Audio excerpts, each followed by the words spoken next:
What's going on out there, everybody? All right, it's Termel, Fight the Power Pittman. Back at you again. I'm rocking my Pan African hat that I got from a community empowerment event thrown by Danielle Haygood. She did an excellent job. Beautiful. Excellent, nice turnout, nice content. Everything was perfect. So I want to give a shout out to her. Great job. Today I want to talk about what an activist consists of. A lot of people, recently on Facebook, I was going back and forth with a guy or whatever, and they say, well, you're a community activist, you're supposed to do this, you're supposed to do that, things of that nature. So, I want to give you detail. I want to give to you in detail what an activist is and what's required and what's expected. First off, everyone is an activist.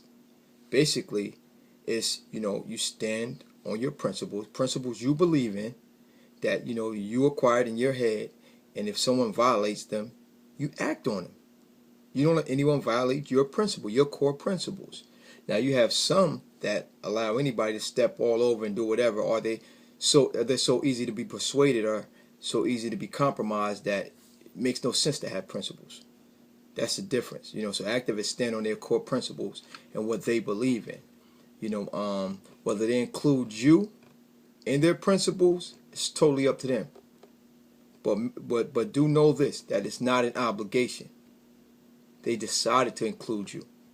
They decided to include you in the fight. Most activists that fight for you, if they only fought for themselves, they would get actually what they're fighting for. If they said, listen, if they fought hard just to get their children a decent education, it would be easy, because it'd only be one person that the people that design to oppress you, there would only be one person that they have to let through the door. But most activists want to bring everybody through the door. That's where the tension comes in that. So by you disagreeing or thinking that they're obligated to do that, no.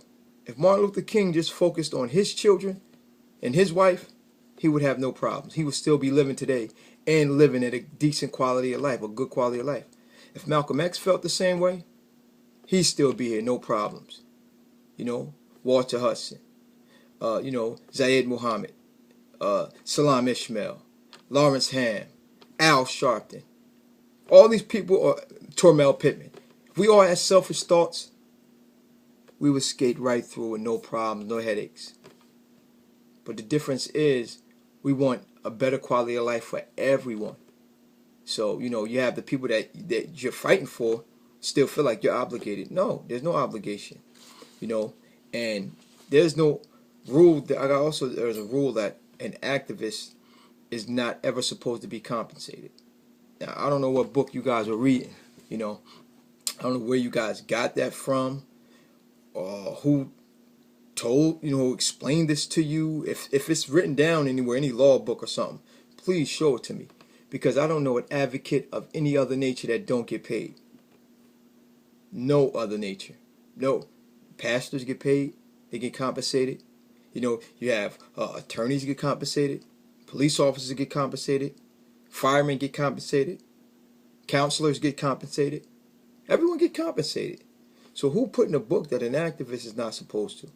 This is a person that's fighting for you. Now, the people that they're fighting are getting top dollar to hold you in a certain position.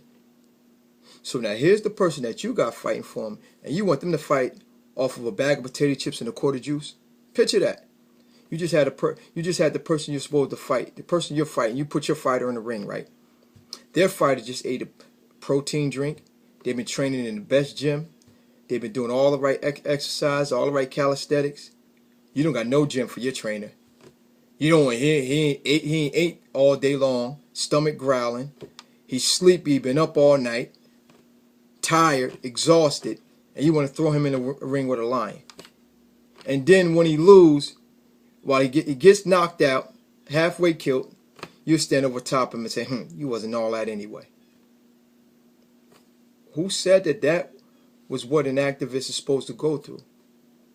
If that's an activist, then you not only killed the future activists for today's generation, you also killed it for tomorrow's generation. Because why would you want to look over there, a guy broke, busted, and disgusted, you know what I'm saying, hat in his hand, and say this is the guy that fights for the people? Who would want to be that guy?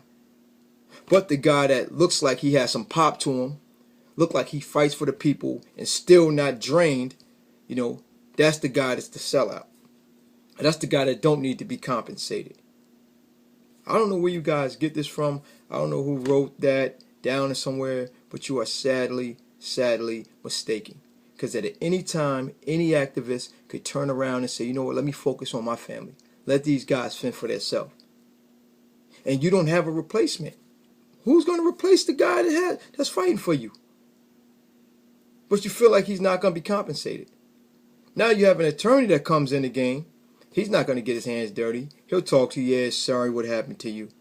Oh my God, yeah, we're going to get those guys. Yeah, that's wrong, that's wrong. They're not going to get their hands dirty at a riot or at a protest or a demonstration. Nah. But when that money comes in, they're going to take the bulk of it, pull it out, and ride off into the hills. And you ain't even going to open your mouth. But here's the brother been fighting in the streets, this, that, and the other. He can't even get a bottle of water. That's what you think I am? Sadly mistaken. No, I leave my family to fight for your family. I take away from my kids, time with my kids, time with my wife to fight for your family and fight for your wife or fight for your husband. Nah, you think I don't deserve anything? You're sadly mistaken. And you know, this isn't something I came up with. This was something I had to learn along the way. Because I was one of those guys that, yeah, I'm doing it from the heart. Yeah, you know, no, it's not about them. Yeah, it's not. See, this is the problem when you get compensated. The difference between, you know, an activist and a greedy, a money-hungry person is you can pay an activist to activate. And you can also pay a person to deactivate. You can pay a person to activate, and you can pay them to deactivate. You pay an activist, and he says what's on the people's mind. He says what's on everyone else's mind, and he's the voice of the people. That's one thing. But if someone else pays him to shut up and be quiet, and nobody says anything, and there's no problems, that's a deactivist. So there's a difference.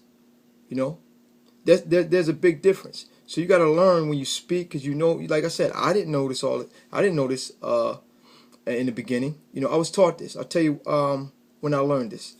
I was in Garfield, and I was advocating for a young man, Malik Williams. I did, you know, a few protests. Mind you, I'm coming from New Brunswick a few months prior. I've been advocating a month straight, non-stop. Lost my voice. Kept going with a voice. Got arrested. Kept going. You know, everything you could think of. The naysayers. Oh man, he this, he that, he that. Kept going. Kept going. Never stopped. Never stopped. And you know, went to Garfield to advocate for Malik Williams. And you know, a couple protests in. You know, they pulled me to the side and he said, "Man, come here, man. Miguel and Victor, never forget it. Come here, bro." I said, "What's going on? You know, I'm getting ready to, you know, take off or whatever." He said, "Yo, got something for you." I said, "Nah, that's not necessary, man." He said, No. It is necessary. You left your family to come out here. You know, you're doing us a favor. You know," he said, "you know, we can't thank you enough." I said, "Well," I said, "money ain't." He said, "Listen, we know where your heart is. You know, we know where your heart is, so it's not the problem." I said, "You know," I said, "This is the first time it's ever happened for you." He said, "Nobody in New Brunswick never compensated you?" I said, "No, never." He said, "You know," I said, "I didn't," you know. He said, "Well, listen, man, we're not going to sit here and watch you drain out, burn yourself out, and then you just hop in your car and leave." He said, "If we were to do that, where would our heart be? What would our hearts be? What type of people would we be just to sit there and watch you go through all that and just pack up and leave?" Ever since then, light bulb came in my head. You got to be, it's one thing to fight for the people, another thing to fight for selfish people.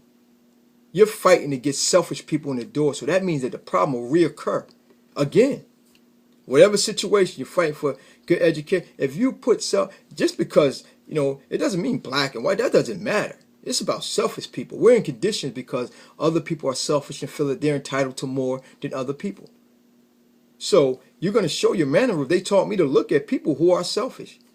I hate about the money and nah, but I love my family. If I need to go somewhere, if I need to buy posters, I'll come out my pocket. My wife will come out her pocket. There's no complaints. Still, it has to be done. But for you to open your mouth and say that we're not entitled to nothing, that's a slap in the face. And if you're going to continue to slap, at least when you talk stupid and reckless like that, and I decide, you know what, I'll let you guys handle that. At least have a replacement. And you're talking stupid and you don't even have a replacement for me or for any of these other advocates or activists that I've mentioned.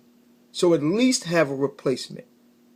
If not, sit back, shut up, and mind your business.